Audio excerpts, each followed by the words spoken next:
Hola a todos, yo soy Jessy Cardosa de la clase de Enfermería en Salud Familiar 1 con orientación a ginecología y obstetricia.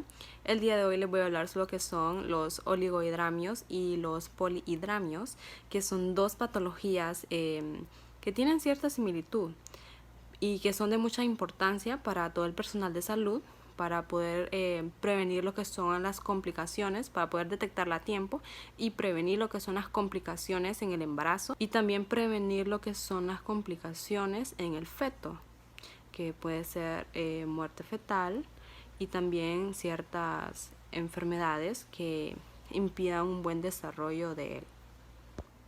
Primero comenzaremos con una introducción sobre lo que es el líquido amniótico, ya que este tiene una estrecha relación sobre estas dos patologías. Y podemos decir que el líquido amniótico es el líquido que rodea al feto después de las primeras semanas de gestación, durante gran parte de lo que es el embarazo. El líquido amniótico se deriva casi enteramente del feto y tiene una serie de funciones que son esenciales para el crecimiento normal y el desarrollo del feto. El líquido amniótico es un líquido claro y ligeramente amarillento que rodea al bebé dentro del útero, o sea, al feto durante el embarazo, y que está contenido en lo que es el saco amniótico. El líquido amniótico ayuda al feto a moverse en el útero, el cual permite lo que es un crecimiento óseo apropiado, también al desarrollo apropiado de los pulmones, a evitar la presión en el cordón umbilical y a mantener lo que es una temperatura relativamente constante alrededor del bebé, protegiéndolo así de la pérdida de calor. También ayuda a proteger al bebé de lesiones extremas al amortiguar lo que son los golpes o movimientos repentinos. Una cantidad normal de líquido amniótico es indicativa de alteraciones fetales o problemas en la madre que pueden poner en riesgo el embarazo. Por ello es importante medir el volumen de líquido amniótico en las ecografías, sobre todo en el último trimestre. El origen del líquido amniótico varía dependiendo del momento del embarazo. El principal origen es la orina fetal. El líquido amniótico no es más que la orina del bebé.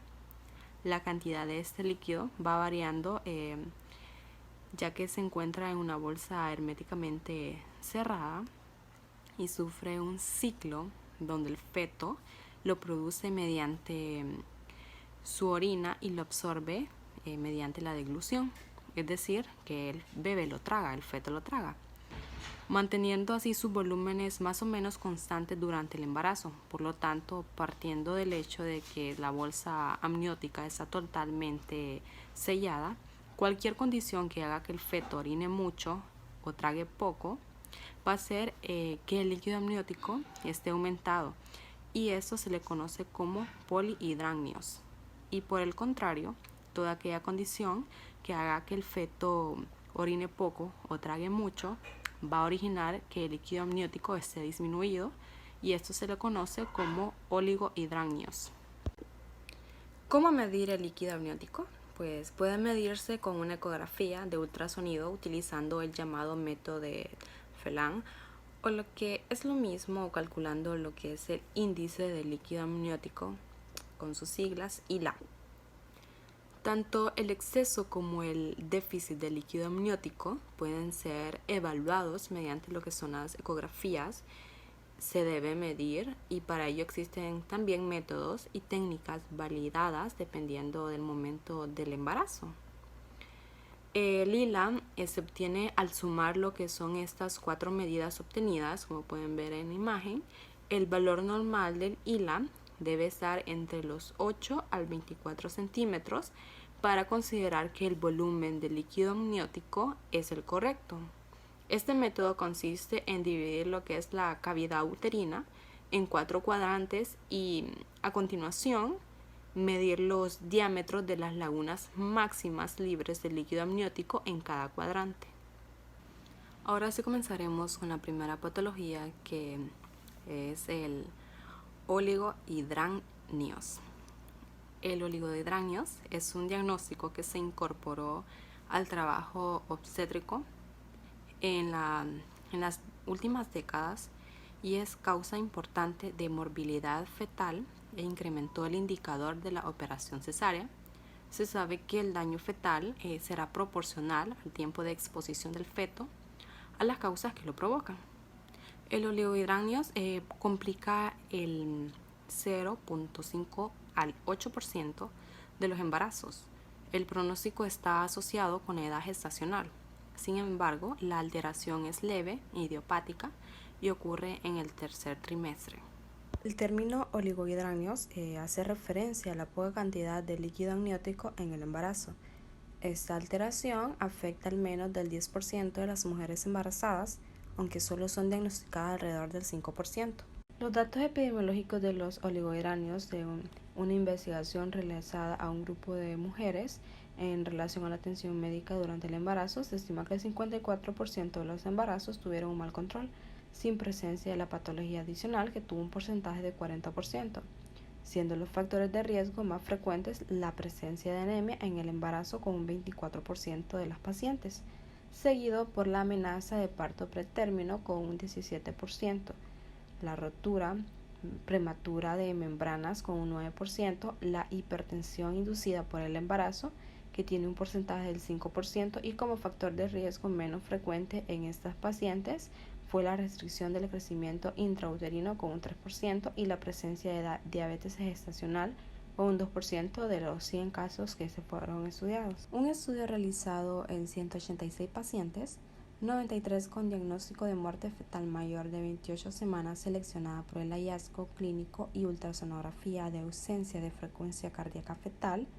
y 93 pacientes con embarazo que finalizó con recién nacido vivo, atendidas en la sala de labor y parto del Hospital Dr. Mario Catarino Rivas de San Pedro Sula durante el primer trimestre del 2015 y el primer semestre del 2016, presentó una prevalencia de muerte fetal tardía extrahospitalaria en el Hospital Dr. Mario Catarino Rivas, que es del 1.83%. La siguiente patología es el polihidráneos, que es lo contrario, que esta es la acumulación excesiva del líquido amniótico, como anteriormente lo mencionamos, que es el líquido que rodea al bebé en el útero durante lo que es el embarazo.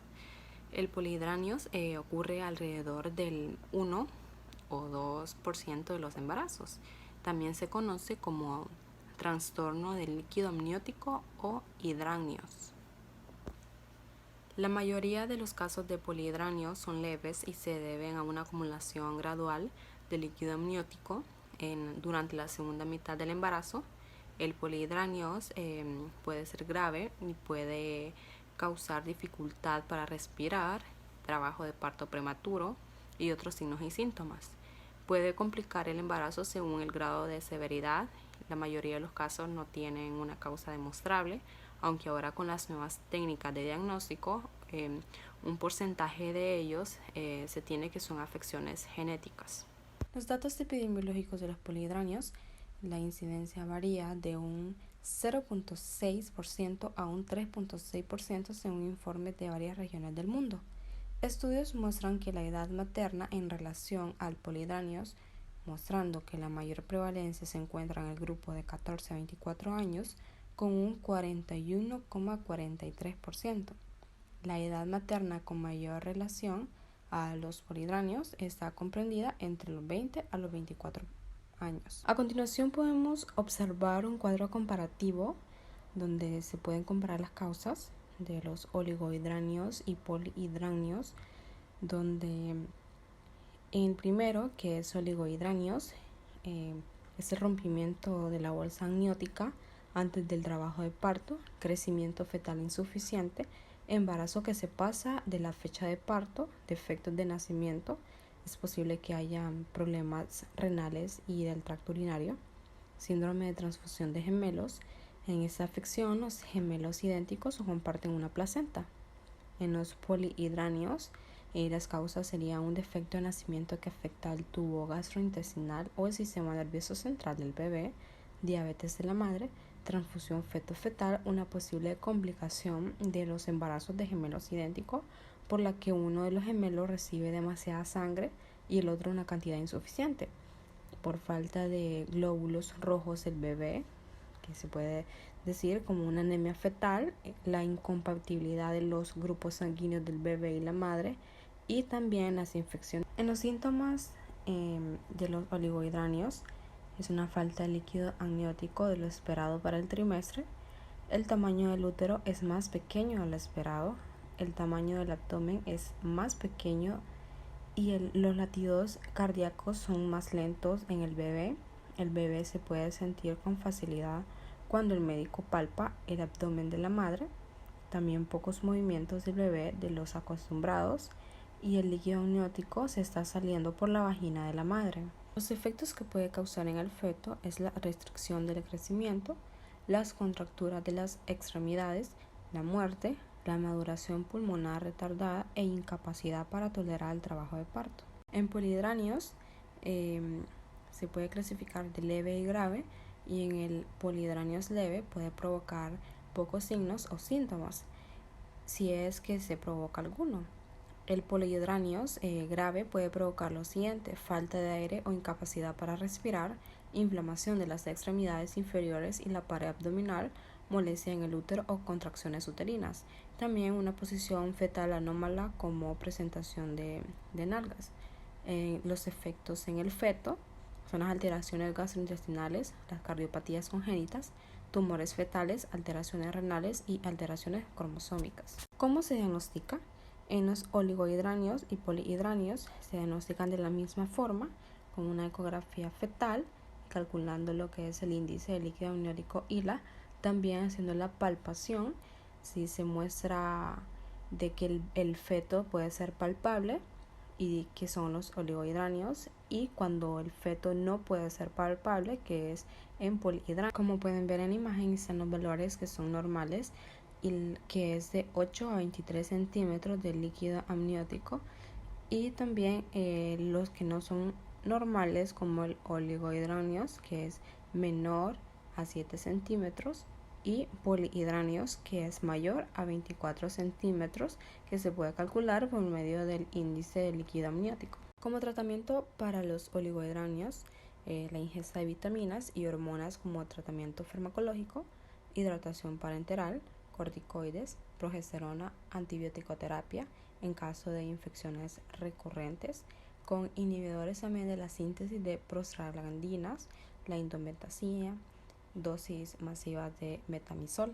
En polihidráneos está el tratamiento farmacológico, que está la betametasona, que son 12 miligramos intramuscular al día por 2 dosis. Un efecto adverso que tiene es que aumenta las tasas de hipoglucemia neonatal. También está la indometacina, 100 miligramos vía oral al día, que tiene efecto adverso que puede dañar al feto y causar problemas con el parto si se toman alrededor de las 20 semanas o más tarde durante el embarazo. También está la amniocentesis descompresivas, que como efecto adverso tiene que podría provocar una infección uterina, y el fenoterol oral a razón de 5 miligramos cada 6 horas, y que ese fármaco puede retardar lo que es el parto. Acción de enfermerías en oligohidráneos.